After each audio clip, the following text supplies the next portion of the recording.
Do you understand what you're charged with? No, I don't quite understand those no, I don't. I don't plan to plea. I guess I'll answer an affirmative if Demers is not acquiesced to quasi-jury. I'm Gordy. I'm not Mr. Cooley. I'm Gordy. I'm a man. I'm not a person. If you have any papers in front of you with my signature on them, it's because that is what was required for me to get away from my captors. All right, everyone. Today we're looking at a courtroom moment involving a self-identified sovereign citizen. This individual strongly believes the police had no authority over him, and even compares his arrest to being unlawfully detained. Once in court, he takes that same attitude toward the judge, insisting that the law doesn't apply to him and that the court has no control over his case. That belief comes up often with people who follow this mindset. They tend to think they can simply step outside the legal system, but in reality... Gordon Cooley. You'll need to unmute your screen, sir. Yes, I am the man that is that person. So you're Gordon Cooley? Yep. Very well. State appears by Jill Gillette, County Attorney. Mr. Cooley, there's been an amended complaint filed on, it looks like April 17th. You're charged with driving while suspended as a second offense for on or about March the 25th of 2024 in Elk County, Kansas. If indeed you have a prior conviction where this would be a second offense, that's a Class A misdemeanor. A Class A misdemeanor is punishable up to 1 year in the county jail and a fine not to exceed $2,500. Additionally, with a second offense for driving while suspended, there's a mandatory 5-day minimum sentence. However, a person can be placed on probation from that, but there is mandatory sentence that would have to be imposed. Do you understand what you're charged with? No, I don't quite understand those no, I don't. What's your question in regards to what you're charged with? Well, I think this is a matter of a mistaken identity. My persons was never involved in anything. I'm carrying my property from point A to point B. I have there's no vested interest of the state to even stop me. I'm exercising my God-given constitutionally protected rights, and I stated that to the man acting as the police officer. I didn't present him with a license. You are charged, sir. Hold on. You're charged with driving while suspended, a second offense. That would indicate to me that you've had a first offense. No. Have you been in court before on this type of charge? Nope, not on driving while suspended. No, I have not. All right. Well, that is what you're charged with. You don't have to agree with it.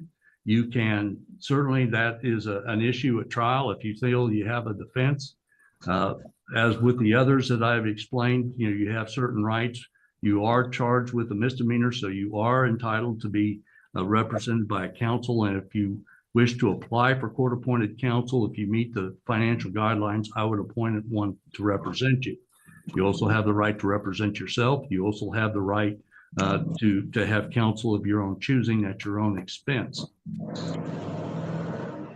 So at this time, if you wish to have a trial, if you wish to speak with an attorney or counsel, would he qualify under any programs you have since you charge this as a second offense? No. All right. So apparently diversion wouldn't be an option for you. So if you're wishing to have a trial or to speak with an attorney, your plea at this time should be not guilty. If you wish to plead guilty, then we'd proceed to sentencing. But based upon what you're telling me, those would be issues that could be addressed at trial. So at this time, how do you wish to plead? I don't plan to plea. I guess I'll answer an affirmative if Demers is not acquiesced to quasi-jurisdiction. Right. If you're not going to enter a formal plea, you're standing mute, and I will enter a plea of not guilty on your behalf. Okay, I exercise my right to trial by jury then. I'd like to face the man or the woman that claims I've done them harm or loss. Mr. Cooley, if you wish to have a trial by jury. I'm Gordy. I'm not Mr. Cooley. I'm Gordy. I'm a man. I'm not a person. All right. Mr. Cooley.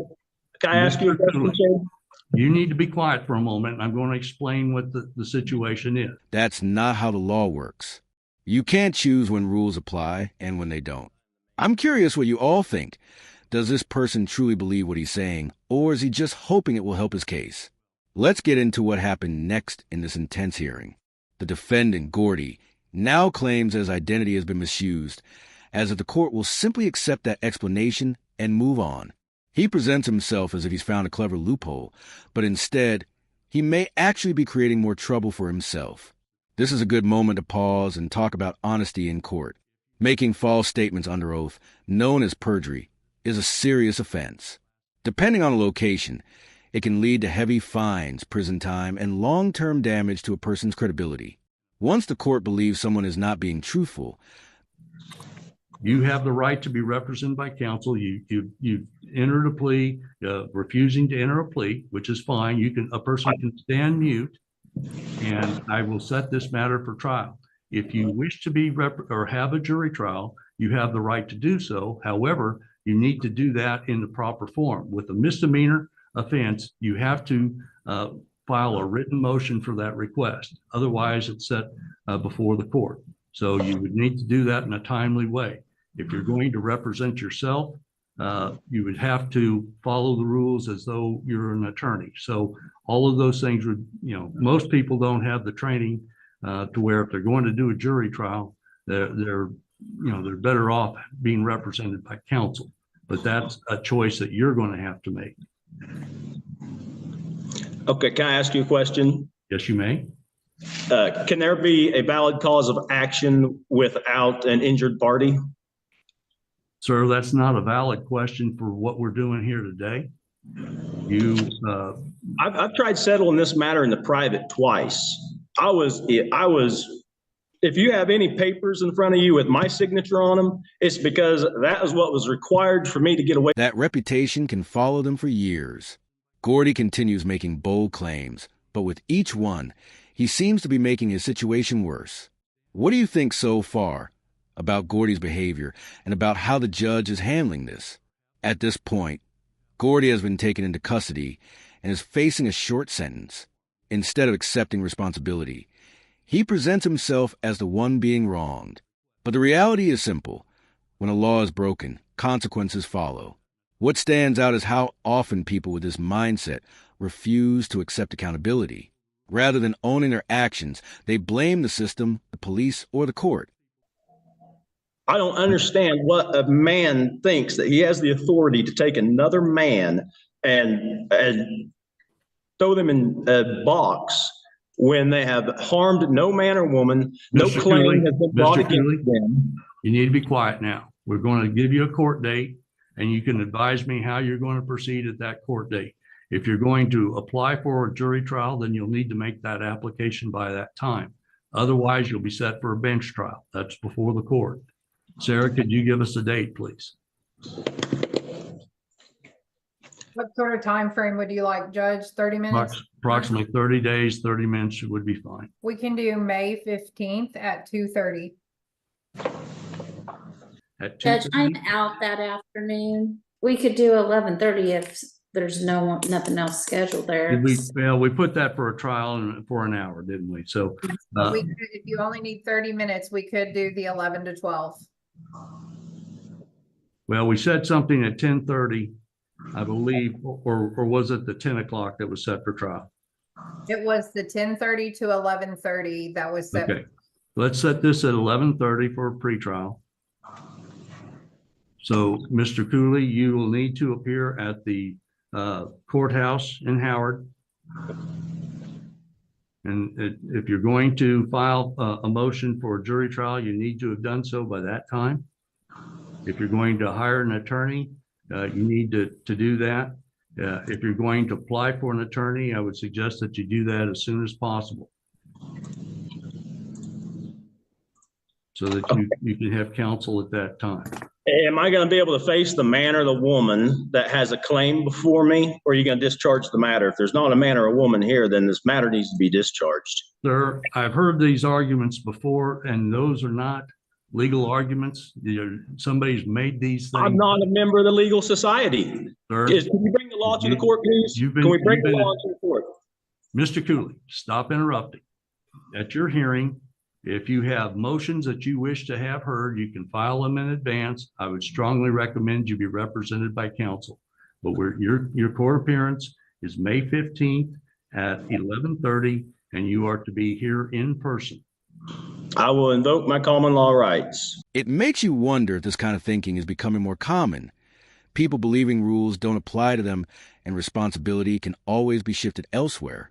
Has anyone else noticed this trend? Let's continue. In the final moments, Gordy appears convinced that he's being unfairly targeted. Whether he truly believes that or is just putting on a show is hard to say. He also argues that there must be a direct victim present for the case to proceed, which is another common misunderstanding. For many offenses, like driving without a license, the law doesn't require a victim to testify. Responsibility still applies. Trying to twist legal rules to fit a personal narrative rarely works, and the court sees through it quickly. While some may argue that financial stress or lack of resources pushes people to act this way, that doesn't make it right. It still wastes time, money, and court resources. There may be different perspectives, but in this case, the judge's position seems firmly grounded in the law. Now I want to hear from you. Do you think Gordy genuinely believed his arguments, or was he just trying to delay the process? Share your thoughts below. If you enjoyed this breakdown and want more courtroom content like this, don't forget to like and subscribe. Thanks for watching and take care.